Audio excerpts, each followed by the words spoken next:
জন্য আমরা আর কি শিখেছি আপনার বোল্ড শিখেছি, P tag, U tag, clear. আচ্ছা, আবার ইমেজ আনার জন্য আমরা একটাই ট্যাগ শিখেছি, সেটার নাম কি? আইএমজি ট্যাগ, তাই তো? আইএমজি ট্যাগটা শিখেছি যে এই ট্যাগের মধ্যে ইমেজ আনতে হয়। আইএমজি ট্যাগ ছাড়া কি আমাদের ওয়েব পেজে ইমেজ আসবে? আসবে কোনোভাবে? আসবে না। আমরা লিংক করার জন্য একটা কিছু শিখেছিলাম, কি সেটা? এ ট্যাগ। এ ট্যাগ দিয়ে লিংক। লিংক কেন করি আমরা? এখানে ক্লিক করলে কোথাও যেতে চাই আমরা। ওকে, গল্প গুজব করলাম, এবার আসেন একটু কাজ করি। সিএসএস ক্লাস আগে সব ভুলে যান। আমরা এইচটিএমএল ফাইলে শুধু এইচটিএমএল এর কাজ করি, এটা আমরা জানি। Index dot HTML, clear. এবার দেখেন ইনডেক্স ডট এইচটিএমএল ফাইলটা ওপেন করে আমরা প্রথমে কি করব? এখন আমরা যেহেতু জেন কোডিং পারি, তার মানে এইচটিএমএল লিখে :5 দিব আর কন্ট্রোল ই চাপবো, তাহলে আমার ফুল স্ট্রাকচার চলে আসবে একেবারে স্ট্যান্ডার্ড হয়ে।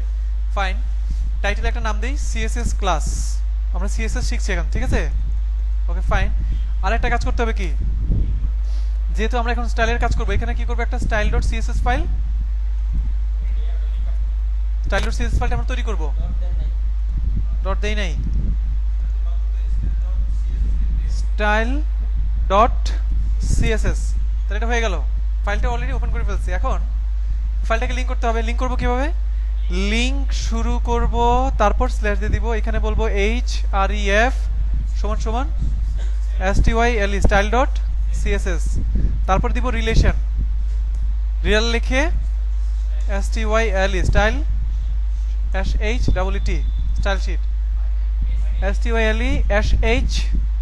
style স্টাইল শিট, তাই না? শেষ কাজ হয়েছে? হ্যাঁ হচ্ছে, হচ্ছে, রেকর্ড হচ্ছে। আচ্ছা, এই জিনিসটা আমরা শর্টকাট যদি লিখতে পারি তাহলে কেন এত কষ্ট করে লিখবো? লিন কে link colon CSS, link colon CSS, control E, সরাসরি হয়ে গেছে। লিংকটা আমাদের সরাসরি পেয়ে গেছে, ক্লিয়ার। একই জিনিস দেখেন, রেল প্রথমে রিলেশনটা লেখা আছে, স্টাইল শিট, টাইপ লেখা আছে একটা, টেক্সট সিএসএস। এটা এখানে কি লেখা হবে? সিএসএস এর কোডগুলো লেখা হবে। এইচরেফ, এটা মিডিয়া অল। মিডিয়া অল মানে কি? আমাদের ওয়েবসাইটটা মোবাইল থেকে ব্রাউজ করা হতে পারে, একটা ম্যাক থেকে ব্রাউজ করা হতে পারে, হ্যাঁ, যে জায়গা থেকে হোক না কেন, এই ফাইলটা যেন কোনোভাবে কি হয়, স্টাইল ফাইলটা যেন মিস না হয়ে যায়, ক্লিয়ার। আচ্ছা, এটুকু কাজ বুঝছি। এবার আমরা চাচ্ছি কি, আমরা ট্যাগ ছাড়া কোনো কিছু পারি না। আমরা আইএমজি ট্যাগ জানি, তাই না? আইএমজি ট্যাগ কি কাজ ইউজ করা হয়? ইমেজ আনার জন্য। আমরা ইমেজ নিয়ে আসি, চলেন এখানে একটা আমরা ইমেজ নিয়ে আসি, এই উড়াউড়ি ইমেজটা নিয়ে আসি ক্লাস 4 এর সিএসএস ক্লাসে। এই ইমেজটাকে আমরা শো করাবো কিভাবে? কি লিখবো বলেন? যেহেতু ইমেজ ফাইলটা আমার ফাইলের সাথেই আছে, সেহেতু bb ডট জিফ, এটা জিফ ফরম্যাটের একটা ফাইল। আমরা রান করাই, পাইছে তাই না? পাইছে না? ওকে, এবার এই ইমেজ ফাইলটাকে আমরা সিএসএস ফাইল দিয়ে কিছু বলতে চাই।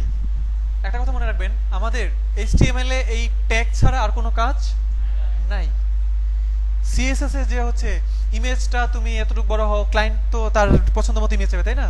সিএসএস এ বলে দিতে হবে কি, তুমি এরকম হও, তুমি এরকম হও, এরকম টাইপের। আচ্ছা চলেন, এবার সিএসএস ফাইলে আমরা ইমেজটাকে বলবো, আমরা ইমেজটাকে বলবো কি, আইএমজি লিখলাম। ইমেজটাকে বলতে যাচ্ছি, ইমেজটা আছে আইএমজি ট্যাগের ভিতর, ক্লিয়ার?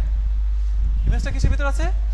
আইএমজি ট্যাগের ভিতর। এজন্য আইএমজি লিখলাম, লিখে বলবো কি, তোমার হাইট মানে উচ্চতা বড় হও, তুমি অনেক কি হও, উচ্চতা বড় হয়ে যাও, 500 পিক্সেল দিয়ে দিলাম।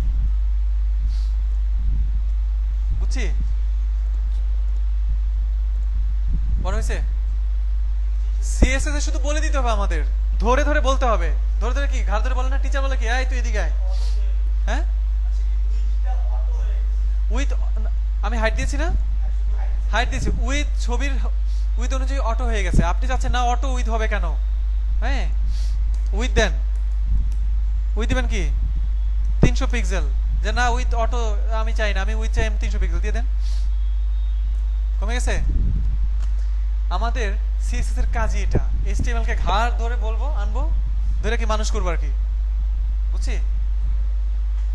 আচ্ছা, আবার কিছু চলেন আমরা আরো কিছু জিনিসকে মানুষ করি। আমরা কেটে দিলাম,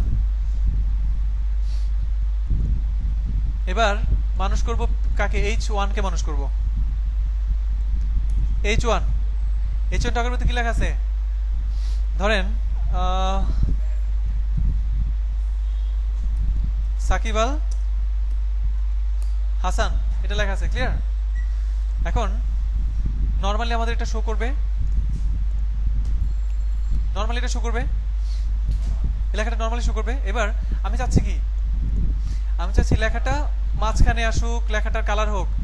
তাহলে লেখাটাকে ধরতে হবে, লেখাটা কিসের ভিতর আছে, কোন ট্যাগের ভিতর? আমাকে তো ট্যাগ ধরতে হবে, ট্যাগ ধরে ঘাট ধরে ট্যাগটাকে ধরে বলতে হবে তুই কি, হ্যাঁ তুই সোজা হ, মাঝখানে আয়। একবার বলতে মাঝখানে আয়, মাঝখানে আয় বললে কি হবে শুনবে সে? আমি যদি এখন H1 টাকে বলি, H1 এর ট্যাগ সরাসরি H1 বললাম, H1 গিয়ে বললাম কি, হ্যাঁ মাঝখানে আয়, হ্যাঁ মাঝখানে আয়, মাঝখানে আসবে, মাঝখানে আয় বলে দিলাম, মাঝখানে আসবে না। CSS এ মাঝখানে আয়, এটা কিভাবে বলতে হবে? টেক্সট অ্যালাইন প্রপার্টি, আমি ভুল উচ্চারণ করেছিলাম, প্রপার্টি হবে। প্যারামিটার হচ্ছে আপনি শিখবেন ইয়াতে, যখন PHP শিখবেন, আর্গুমেন্ট প্যারামিটার তখন শিখবেন, ঠিক আছে? মানে এটা এখানে CSS এর এগুলো প্রপার্টি। PHP যখন শিখবেন তখন এখানে থাকবে আর্গুমেন্ট, থাকবে প্যারামিটার, সেখানে থাকবে প্যারামিটার, ঠিক আছে? টেক্সট অ্যালাইন দিয়ে তাকে বলতে হবে টেক্সট অ্যালাইন সেন্টার, তখন সে বুঝবে ও আচ্ছা তুমি আমার মাঝখানে আসতে বলছো, এই যে আমি আসে পড়ছি। এখন কি কালার লাল হ, মানে বিষয়টা কিন্তু খুব মজার, ফানি। আমাদের তখন মাথা জ্যাম হয়ে গেছিল, এই জন্য ধরতে পারি নাই। বিষয়টা খুব মজার, কি লাল হ, তাই না?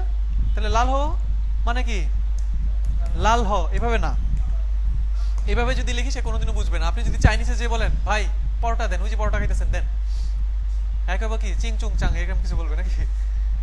তো আমার কাছে মনে হবে ভাই এত চিং চুং বাদ দেন, আমার পরোটা দেন, দিবে? ওর ভাষায় বলতে হবে কি, হ্যাঁ অংচু বংচু এরকম কিছু বলতে হবে আর কি, ঠিক না? ঠিক তেমনি CSS এর ভাষায় ভাই লাল হয়, এটা মানে কি কালার রেড, তাহলে সে কি হয়ে গেল, লাল হয়ে গেল, ক্লিয়ার? এবার একটা মজার জিনিস দেখেন, এখানে একটা H1 আছে, এখানে কি আছে, আর একটা H1 আছে, এটা সাকিব আল হাসান, এটা কে? মুশফিকুর রহিম,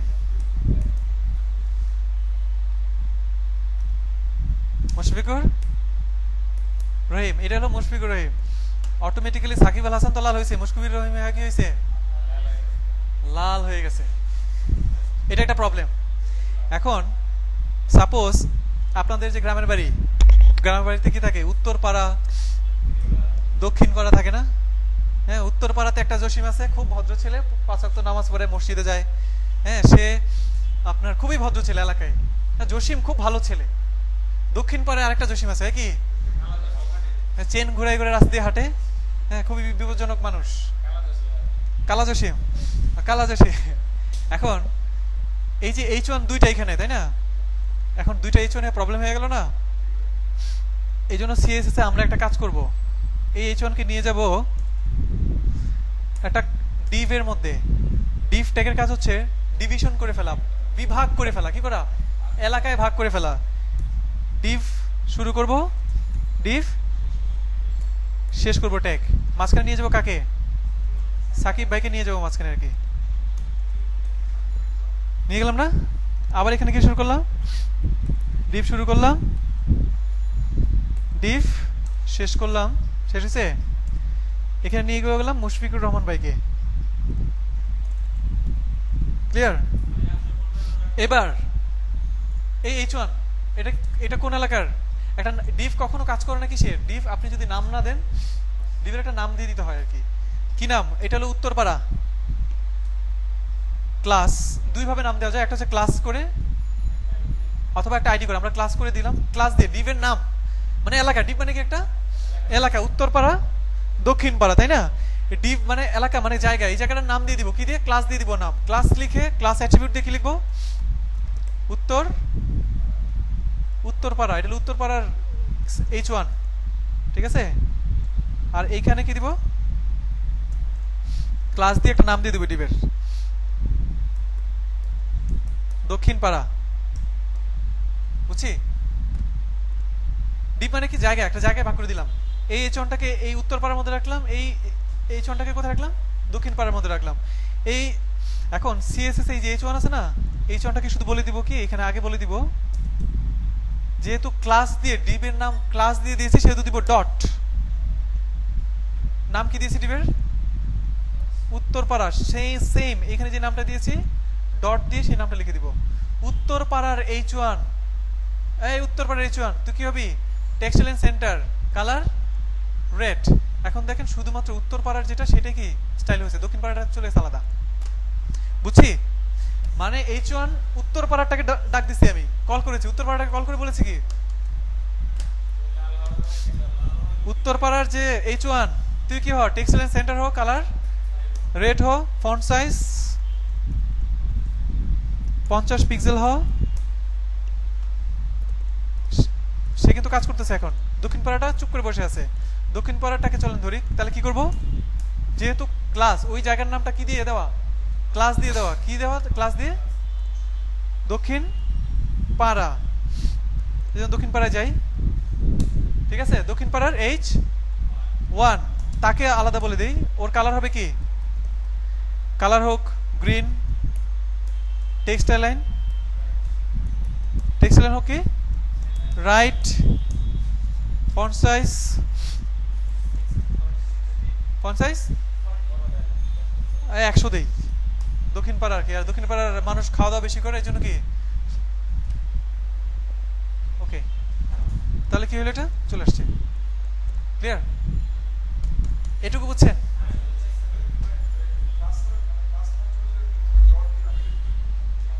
জায়গার নাম যদি ক্লাস দিয়ে আমরা নেই তাহলে দিব ডট, কিন্তু জায়গার নাম যদি আইডি, দুই ভাবে নেওয়া যায়, আইডি দিয়েও নেওয়া যায়। যদি আইডি দিয়ে নেই তাহলে কি হবে, যদি আইডি দিয়ে নেই তাহলে এখানে দিব হ্যাশ চিহ্ন, তখন আর দেখেন কাজ করবে না। আইডি দিয়ে নিলে তখন এখানে ডট দিব না, আর সিএসএ তখন দিব কি হ্যাশ চিহ্ন দিব। ক্লিয়ার? আইডি দিলে হ্যাশ দিতে হবে, ক্লাস দিয়ে নিলে তাহলে কাজ করবে। আইডি ক্লাসে একই কাজ। আমরা আইডি ক্লাস নিয়ে আইডি ক্লাস নিয়ে আমরা একদিন একটা ক্লাস নিব, ওই সময় বুঝে দিব আইডি কি জিনিস, ক্লাস কি জিনিস। ক্লিয়ার? বুঝছি?